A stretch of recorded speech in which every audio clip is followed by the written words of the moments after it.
I don't look at a relationship with somebody and go, oh, what's in this for me? I look at how can I help this person gain more success or whatever it is that they want out of life, and that's the position I come from. So I'm giving first. Welcome guys, we're on episode number 61 and I do have another incredible guest that I want to introduce you to in this show. So I came across Darren Stephens, I want to say maybe a year and a half ago. If you've listened to this show for any amount of time, you know that I believe in the power of having good groups of people around you, whether it's mastermind groups, clubs, associations, organizations, good friends. You know, it's important. It can get lonely growing your business, right? So a group that I'm a part of is it's called the SAN Group, Speakers Alchemy Network. And it's a group of a lot of us that are speakers from all over, mostly Australia, but now more, it's growing. It's growing really fast.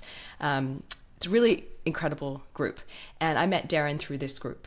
And we had conversations around speaking. He gave me some really incredible advice around how to improve my speaking skills as well. So I wanted to bring him on for you guys. And I actually am going to just read his very short bio because it is impressive. So check this out. Darren is a 6 times international best-selling author, entrepreneur, and business growth strategist. He's the CEO of Successful Growth Strategies, an award-winning world-class sales, marketing, and business consulting agency. He also owns the Investors International Real Estate Group and was the founder and international chairman of Mars Venus Institute. Mars Venus, like as in John Gray, men are from Mars, women are from Venus, of that. Remember that book? And he's and also is of a global publishing group, 2 of the world's most respected and leading brands. Over the past 25 years, Darren, through his consulting, international speaking events, marketing systems, he's so many frameworks, you guys, it's incredible. And his psychological work, he's transformed the lives of millions of people from all walks of life, from Fortune 500 CEOs to celebrities, presidents, members of royalty, authors, speakers, and elite sports athletes and champions. And you know what? You would never get that from just hanging out and having a conversation with him because he's so humble and so kind and so giving. But he has the most incredible background. And I know you're going to get some good little informational nuggets in this episode, in our conversation. So I'm excited to bring on Darren to the show. Let's get started. Welcome to the show, Darren. I'm beyond happy that you're here and you're taking the time to hang out and chat to all of our listeners. How's it going? Yeah, cool and really great. And I'm thrilled to be here with you and all your listeners. So we're going to have the greatest chat, you guys. Now, Darren, I just have to tell everyone, I guess the first time I sort of heard about you, I mean, there's lots of things you've done in the industry, but the one that impressed me the most, I know this is funny, is when you mentioned that you coached Russell Brunson, the founder of ClickFunnels, on how to sell better from stage. And because I've been following him and his company for a long time. And when I heard that about you, I'm like, I got to know this Darren guy. Who is he? What does he do? Yeah. So that's how I came across you. Oh, okay. Yeah. Well, that was Russell's a good friend, and I was actually in Russell's inner circle group, and Russell uses that to obviously further his own knowledge as well as help others. And when it first started, and anyway, I was saying to him about when he first ran his very first ClickFunnels live event, and I was there, and the following year he wanted to increase that, and I said, well, there's some things I do, here in Australia that gets huge conversions, and I've been doing it for a long time. I'd suggest you do a few things differently. And Russell was super open to that. He said, oh, well, tell me what. And I sort of basically choreographed the next Funnel Hacking Live and showed him what I would change and do. And he sold the most amount of money. He did, I think it was 1.3 million US in 90 minutes from stage. And that was the most he'd ever sold at that stage. And so he went on from there, and he applies those principles every time now. And so then he got me to come and speak at, I think it was about the 4th Funnel Hacking Live in Texas, and share some of that with his entrepreneurs and the people who were there. I think it was about 3,000 people at the event then. And it's much bigger now. I think, well, I'm heading there in another week's time to catch up with him, and I think he's got about 5,000 booked in for that event. So. You guys, Darren is directly responsible for helping Russell sell better. I mean, that if you don't know who Russell Brunson is, I'd be amazed. But yeah, so that is crazy. Do you have are you happy to share one of those tips that you gave to him to help him sell better? Yeah, sure. I think one of the things is you want to be your authentic self for a start, and whatever style you are as a presenter, come from a place of being authentic and really wanting what's best for your customers. And I think one of the things is when I sell from stage, I don't really sell from stage. I'm inviting people to join me, and we're doing it in a way that is good for them. So it starts with really delivering amazing and exceptional value. So you really are, wanting to help people use the skills, the strategies that you're teaching in your field, and give them some great value. And at the end, then you might offer them a pathway that they can work with you, and we do that via an application model. So we're saying, okay, if you'd like our help to actually achieve this, we've obviously given you the tools and resources and the knowledge. You can go and do it yourself, or if you want to work with us and fast track that process, then we can help you do that. And the way we do that is by you applying, and because we're choosy on who we work with, and we want to make sure that we're a good fit for you, and that we're going to be able to help you actually achieve those results. So it's done by application. You fill in an application, and from that application process, then we have a conversation to see if we're a good fit, and if we are, then we'll offer you a spot to be a part of that program. And that's normally a $30,000 program or a high ticket item. So that's just one of the things that we do, and it's through that application model. Yeah, incredible. But it always starts with really adding, lots of value first. And as you know, both of us are friends with Tony Robbins and have been, on Tony's journey from when he first started. Tony delivers amazing value, and no one can deny how much value they get from going to one of his events. Yeah. And at the end of that event, he'll offer you an opportunity to continue your education with him by going with Date with Destiny or Wealth Mastery or Life Mastery or all those other higher end programs. But you're more inclined to do that because he's given first.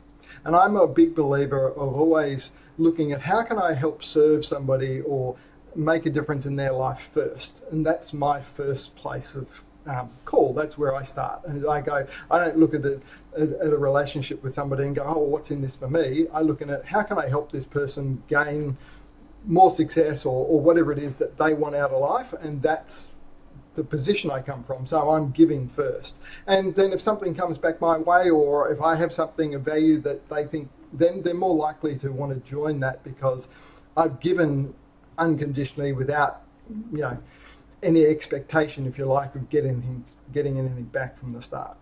So good. And you're constantly giving and supporting people. Like you even gave me an opportunity to have an interview for something a while back on International Women's Day, and like you do, that's truly who you are. You can see it, and you just give so freely. And I think that's important to remind people the power of giving, and sometimes and most of the time without expecting anything return, really. So extra powerful. So I want to give some context on what you do, because you're incredibly busy. You just said you're traveling overseas coming up this weekend, and you're going to the ClickFunnels event and working with clients. Let's talk about what Darren does these days to help people. What are all your different projects and businesses that you're working on?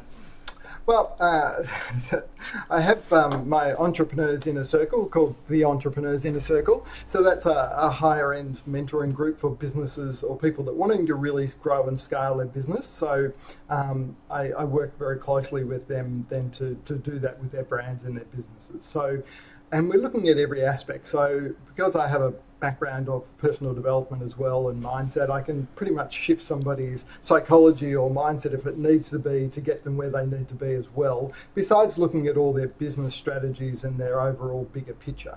So that's what we do with the Entrepreneurs Inner Circle, and that's by invitation. People can apply to get a part of that. So that's one of my big focuses. Yeah. Because it's fun for me because I get to work with different types of industries. I mean, we've got cosmetic industries. I've got Kerry Packer's former accountant, for example. He's one of, so I'm helping him. So there's a whole range of different industries and businesses, which is fun for me because I love marketing and I love that, creativity that I get to play in that field with those people, and no matter what industry it is. So that's a big passion of mine. The other thing is Actually, I have a cosmetic brand that I am working with, and one of the reasons I'm going to the US is to talk about that with some major distributors around the world. Yeah, wow. So that's a new product called Royal Mist, and so that would hopefully we're going to get that into Sephora and all your major like Myers, David Jones, all your bigger brands around the world. So. Yeah, that, and I do some hypnosis work from time to time. But really, working with business owners is the key thing that I do and the focus. So now that you guys know a little bit more about Darren, what he does, I'd love to hear from you, Darren, with your own projects and your own business that you're working on. How do you tend to work smarter? What are perhaps 3 tips that you can share on the times when you feel you're scaling, you're growing, there's overwhelm creeping in? How do you handle that so you can stay focused? Well, that's a big challenge for anyone, especially if you're entrepreneurial, because you tend to look at all the shiny objects and different opportunities that come across. And I put both hands up because I'm guilty of that myself. And really, you do need to focus. Like I have another business as well, but I'm selling that at the moment, which is a commercial cleaning company that we helped grow a franchise system. And because I actually was juggling too many things, and you do need to have a clear sort of focus and a pathway on whatever business you're working on, and not take on too much, because otherwise that can just slow down the whole process for everything that you're working on. You can do a little bit on each business, but then you never get the momentum that you need to really kick it off quickly. And I think speed to market is really important when you're working with a business or a concept. So for me, I've bitten off more than I can chew at different times, and so I keep coming back and going, okay, don't do that, and focus on 1 or 2 businesses that I can cope with, and focus until they're at a stage where they're running by themselves or there's people involved that run them. Then don't deviate from that, otherwise you just don't get the momentum you need. So I think getting it, I guess clarity is a big thing. So one of my, keys to success is, first off, is you want to get absolute clear clarity, and because once you have clarity, that leads to you having more certainty. And because you have more certainty, you gain more confidence, and because you gain more confidence, you take more action, which ultimately leads to success. So it's getting that absolute clarity about, well, what it is that you want with the business, what is your goals, what do you want to achieve, and putting all the things in place that you need to then do that. So I think that's the first thing, is get that clarity. And then look at get the team around you. Like if I wanted someone to help with internet stuff and all that, well, you get an expert like yourself that specialises in those fields, and get them on board, because they're going to know things that you just don't know, and they're going to get to the market faster and help you, make those tweaks, because it's those little adjustments that make all the difference. Excellent. Now, when you're presented with lots of shiny objects and you need to focus, do you have like a strategy or tactic you do to actually say no, to help you say no to something? Yeah, and I've had to learn that, because I used to say yes to everything. So that was a big mistake. But so now I look at it and go, well, what's the opportunity cost? And so if I take that on, even though it may be a great project and it could be successful and everything else, I've got to look at that and go, well, what's the opportunity cost? If I do this, it means I can't do something else. And then I have to look at it, well, is that getting me closer towards my overall goals and meeting my 6 human needs, if you like, as far as, liking freedom and flexibility and income and the creative side? What are my personal needs out of it? Does it meet those? And look at the opportunity cost, because even though it could be a great opportunity, there may be a better opportunity that actually is going to give you more of the things that are important to you. And so you're better off saying no to that and doing nothing until that opportunity comes along. So I tend to weigh it up and look at the opportunity cost, from a time point of view. Is it going to take me away from my family? Is it going to generate the income that I want it to generate? How much time and effort? Do I have any knowledge in that area? What sort of people are going to need to pull in for it? So I tend to do a bit of an analysis on that. And to be honest, I haven't got that right all the time, and have gone into things and gone, a few months in, I go, this was a mistake. I need to move out of this and sell it or whatever, because it's the chewing up too much time or not giving me the emotional benefits or financial rewards that I would want for my time. And to give you an example of that was I owned a publishing company, and we published hundreds of books around the world for lots of famous people, and then did some things with that. And that was a very lucrative business for me, and literally it made me probably over $10 million over the years that I had that business. But I decided to sell it, and the reason I sold it was because I'd been doing it and I could do it in my sleep sort of thing, but I was losing a little bit of my creativity because it was so easy, and I wanted another challenge. Yeah. But also I looked at it as an opportunity cost. Even though it was hugely profitable and most people would die to have a business that could generate them that sort of money and profits and things, it wasn't the best use of my time, because I could do other things that would generate the same amount of income for a fraction of the time. So it was a matter of, okay, well, there's the obvious choice. Sell that, because I can focus on more of the things that are going to give me the same income but with way less involvement. I love your honesty. Wow, so good. And yeah, that's brave. I'm always talking about the comfort zone and how it's very different to all of us, but you can get stuck in that comfort zone, and it can keep you trapped from your potential in a lot of ways. Yeah. So, yeah.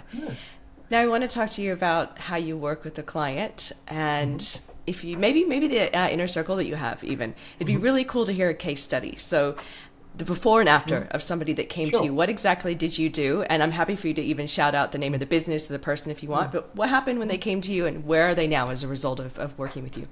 Sure. Okay, well, I think it's one of the ones that comes to mind was a recent one. It was working with a lady who had a cosmetics company in just out of Brisbane. Yeah. And she joined, and she was entrepreneurial. She'd grown the business from her basically a lounge room, had a cosmetic range, and she was selling her products mainly in the US. So what I did was I said, well, okay, it's a cosmetic brand. We need to get all the cosmetic influencers and all the editors of like Vogue magazine, Woman's Weekly, all your that beauty industry, all in one room.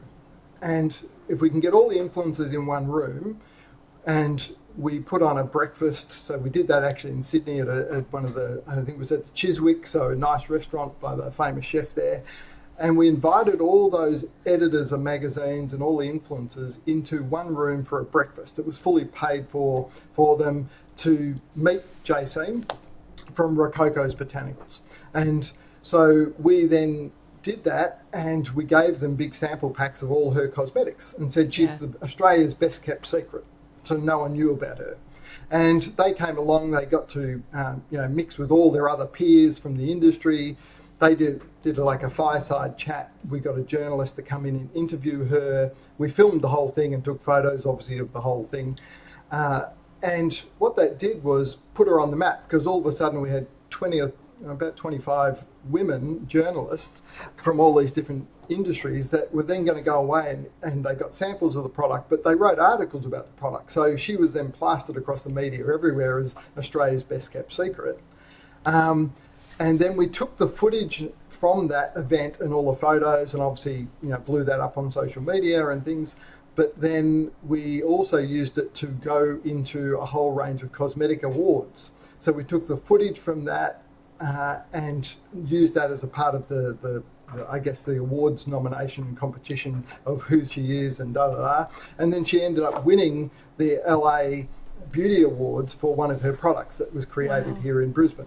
And first Australian company to ever do that. And this was against like L'Oreal and all the top brands, right? So here's this little company. So all of a sudden now she's got more press and more awards coming. So we entered into lots of different awards. She won one in the UK as well for up and coming beauty brand, and she got to meet some of the royalty over there as well who was actually at the event. So again, all that publicity and things just steamrolled onto her now being this powerhouse, and her brand is sort of dominating now, and she her sales have gone through the roof, and she's now well known, and around the world. She's getting interviews, from different countries around the world, and she was just recently approached by a Hollywood actress to want to front her brand and things like that as well. So there's lots of things like that have happened from that strategic setup in the first place. So it all stems from that. So like being very strategic, getting the right people in the right room at the right time, filming it, repurposing the content, using it to enter awards. Like that, what a brilliant system that you brought to her to make her who she is today. That's incredible. Oh my gosh. Would you say for other businesses that are, looking to scale and grow, do you also think awards and PR is an important path for them to consider? Yeah, it definitely is, because I think people buy off people that they trust, know, like, and trust, as you know, and that credibility that you get from either becoming an author. That's another way of getting that authority, is by obviously writing a book and do that. I mean, obviously we did that with John Gray from Men Are From Mars, Women From Venus, and how we built that.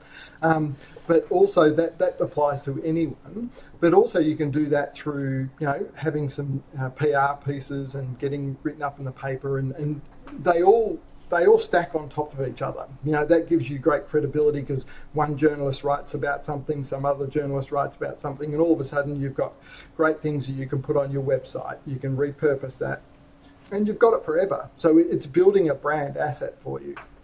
So I think that's important for every business, to be able to look at that. And it's not that hard to get into, local papers or different mainstream papers for that sort of thing, if you've got the right hook.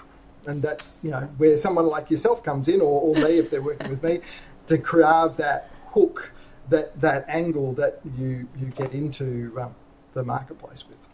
I wanted to bring up the PR piece because I think so many people are so hung up on social media, and they're forgetting some of the lost art of gatherings, events, bringing people into a room together, as well as PR, like more traditional, I suppose, ways of marketing. So I'm glad, thank you for sharing that case study and story. And I want to flip into a few of your ideas, strategies, interesting things that you have noticed within either the industry or your inner circle. What are some tips, some business tips that you can share with us that you've seen lately that are working really well? And it can be from any direction. I'm going to leave this wide open for you. Okay, so I guess think about who your client is, or who are the influencers or the people that you want to connect with. And is there a way that you can put on an event? Because it's like all these 20 journalists.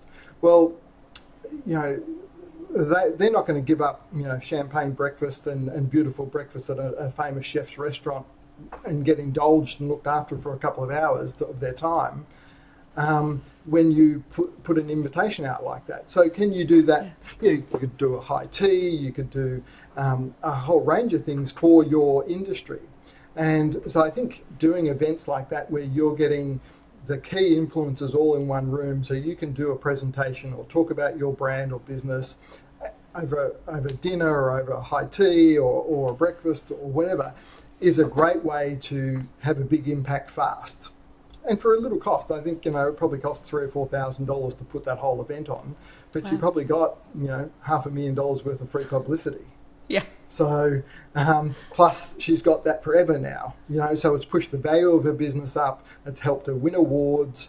It's, got her in the global market now, selling way more product, all for that small investment. But it was the strategy behind that, of knowing, well, while we're there, we want to get photos with all the influencers. We want to get, the footage, so we can repurpose the footage, because then that got edited up, that footage, into multiple little podcasts and LinkedIn clips and a whole range of things. So it got repurposed 1,000 times for all that sort of thing. So having good photography of yourself, so you've got a good brand, about you, depending on your product or service, are you the brand?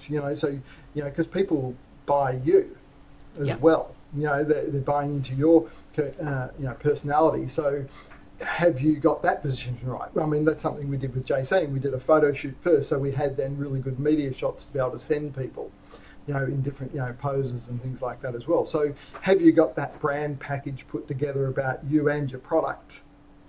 That's one thing. So I think, and like I said, you can do that with any industry, no matter what your field is. We just did it recently for one of our other clients who has got a commercial cleaning company, and we did a whole journalist fireside chat, whole thing with that, to raise the profile of that brand and business. So that's certainly something you can do for any business. Do you know the whole event thing? Talking to you earlier this year actually rekindled the idea for events for me, because I come, like we were saying earlier, from the Tony Robbins and this whole speaker circuit, but more working behind the scenes with them. And just hearing you speak recently around events and gatherings and some of the things you've said, it kind of rekindled that in me, and the importance of actually the credibility of being on stage or being at an event like that where you're organizing a group of people. There's an incredible, I'm going to say, power behind having a platform, whether it's you on stage or some sort of event, that creates those connections, creates the credibility. And I like, if I think back to all of where my referrals have come from the start of time, it's all stemmed from being on stage. So I want to flip gears and talk a little bit about that. Do you help people in your circle with speaking and selling from stage still? Because I know it's a big thing of what you've done in the past. Yeah, I do. And that. So if that's something that they're needing or they're going to do to launch their platform and things like that, we do. We craft that out and we help them do that. And it's interesting. We have a formula that I worked on and something I shared with Russell and things to do that. There's a whole stack of things that happen at an event. And on the surface, people don't see all those things and I know you know this because you do this as well, and know how important it is to build the rapport and to have build the unconscious belief in the people, showing them a pathway and overcoming obstacles as you go through, and different emotions and energy. There's a whole range of things that go into that, but if you put all those pieces in place, then you get an amazing result at the end. And it was interesting because one of the people that bought a company that I had, we had systemized that to death, and so that they literally could just go and follow the scripts and follow the system and they would get the same results. And I'd been getting like a close ratio of around 50% consistently for over 10 years of a room of people buying into a high-end program. But it was so systemized, and even though it doesn't look like that to the public being there, it really was. There was lots of things behind the scenes that was done to get certain responses or to create the atmosphere. And this is what Tony does and why he's such a great speaker, Tony Robbins. And anyway, the person that took the company over, they changed some of the things in the structure. And it's like a cake recipe. If you put in things the wrong order, then you don't get the same result. And so the first time he ran the event, he hardly got any results at all. And he sort of came back to me saying, oh, well, it didn't work. And I said, well, yes, it didn't work because I watched what you did and you changed these things. And he said, well, why does that make a difference? And I said, well, it does. I said, we've crafted this on purpose for certain things. So I said, go back and put them back in and do it the way that I showed you how to do it. And so he did. And he actually made $415,000 in a day. After putting that back in, he went from literally making 20,000, or actually lost money because of the costs involved in running the event the first time, to the next time running it, he did over 415,000. So, but all he did was actually did it the way we said to do it then. So he was still the same person, but he actually followed the system. Was it like a huge tweak that he had to put back in, or are we talking like little things like playing a certain video that created a certain emotion before you got into the sales process, or there were like a couple of PowerPoint slides and a couple of videos. Literally is what he took out because he thought, oh well, that video is not going to make any difference, or that slide won't make a difference. They did. They made a huge difference because it's a part of the whole system that has been choreographed. It's like a great stage play, you go to, they choreograph that. They choreograph it, a great comedian choreographs his comical routine where he's raising the audience's energy and then all of a sudden he releases it where everyone's laughing and then he builds it up again. And there's a whole science behind that. And it's the same with stage presenting or selling from stage. There's a science behind it. And if you understand that, and understand how the human mind works and the emotions and what you've got to take people through. It's like, as you would know, that Tony Robbins always does a gratitude process before he goes into talking about his programs. Yes. Well, the reason being is because when people are coming in from a state of gratitude, they can't feel fear. Yes. And if you're going to try and offer a program that may cost them $30,000 to go to, then a part of them is going to jump into fear straight away. Oh, can I afford it? Is it worthwhile? Am I making a mistake? Well, you don't want people to let their own subconscious mind, stop them from doing something that may be beneficial for them. So Tony or like myself would put them in a state of gratitude in a confident place so that they can confidently make a decision that's either good for them or a confident decision that, oh, no, it's not right for me. Either way is fine, but you want to eliminate some of those obstacles that can come up for people just naturally. And that's all a part of the choreographing of a great presentation. It's so true. Just hearing you talk made me think of two things I learned from Tony. One of them was stage anchoring. So like literally moving around the stage for like past, present. Future, past, present, future. Yeah. Exactly, yeah. And I use it still. And one that really stuck with me was finding the rapport leaders in the audience. So the people, if you guys ever speak, you look out over the audience and you'll see somebody that moves and then there's a ripple effect around that person. Those are sort of your rapport leaders. And I still use that to this day. I had a bit of a challenging teaching gig the other day with a bit of a heckler, and I was just constantly focusing on her to ripple out to the other people and change her. But yeah, I mean, there's so much to consider in if you're wanting to be a speaker yourself from stage, or even just having an event to launch your product. There's these formulas and frameworks, and if people want these and want to know more from you on how you can help them in all these different facets, what are the options, Darren? Where do they go? Where do they find out? I guess, they can go to find out more about me. They can go to darrenjstephens.com, or they can go to the entrepreneursinnercircle.com, same thing, and that's where I have my different programs for them to get involved in with there. Either of those places, yeah. And you also have a free book, I know. So tell us about the book that people can go get too. I've got a book. I wrote a book called The Success Principles. And The Success Principles, actually, there's a copy of it. I got it here. So that's it there. Perfect. But it's basically 15 marketing secrets, really, that can really multiply your business and grow your brand. So it's a great book. I actually wrote it so that it's actually quite thin, like it doesn't take that long to read, a couple of hours and you'd have it done. And I did that for busy entrepreneurs, so that at least if they read that, then all of a sudden they've got the gems, the key things they're going to leverage some things really quickly for them. So I'd suggest people can grab that free. They just pay for the postage, and we'll send them out a free copy, a physical book. And the website for that is wantafreebook.com. So pretty easy. I loved that. And so I use that as a vehicle to help give value to people. It's incredible. Some people have wrote to me and said, oh, that book changed my life. I applied those principles. I got all this growth in my business. It was really profound. So I think I did that on purpose, because I feel like if they get great value and they apply some of the things that are in that book, they'll probably want to come back and have a chat with me afterwards to go the next level again. So so for your readers, I think they'll find a lot of value from that book. Lead with value, right, you guys? I want all of you to go get it. wantafreebook.com. I just have a little chuckle because you're so smart to get that domain. wantafreebook.com. And guys, we'll have all the links in our show notes as well. And Darren, do you work one-on-one still with people if they wanted to hire you for a day or half a day? Yeah, I do that occasionally, if I can fit it in my schedule, yeah. Yeah, I just have to ask all the questions because I know there's going to be people that want to know the answers. So as we start to wrap up, is there any last thought or thing that's come up for you during this conversation that you want to leave the listeners with?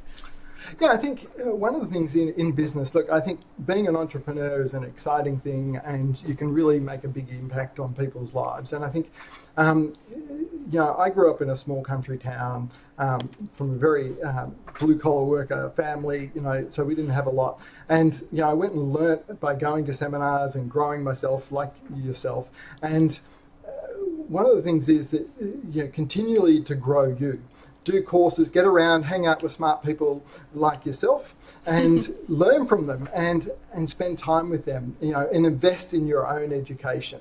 The more you can actually do on your own mindset, mindset is a big thing. And I think, spend some time, obviously I'm a hypnotist and love that sort of thing. And that sort of had a big impact on my life. So if you can listen to some hypnosis to work on yourself, do that. And then, go out, add value to people's lives first with your product or service. Come from that place. That's always served me well. And be you, be congruent. Don't try and pretend to be something you're not. It's okay. You always will grow and learn. And, I'm always growing and learning. I never think I know it all. And I always want to add value to people. And I think by doing that, you'll grow yourself as well. Oh, beautiful way to end this episode. Thank you so much for sharing your tips and getting all of us thinking again around the power of events and community and speaking and creating platforms and repurposing. God, there's so much that you talked about. So thank you so much for being here. And guys, go get his book. Thank you, and I really appreciate being on here with you, Heather, and and the amazing achievements that you've done. I mean, it's just amazing, and the fact that people aren't listening to this, and they should be, your podcast, because I know you gave so much value as well, and you come from the same place. So thank you for allowing me to come in and share as well. Oh, thank you. I appreciate that. You're welcome.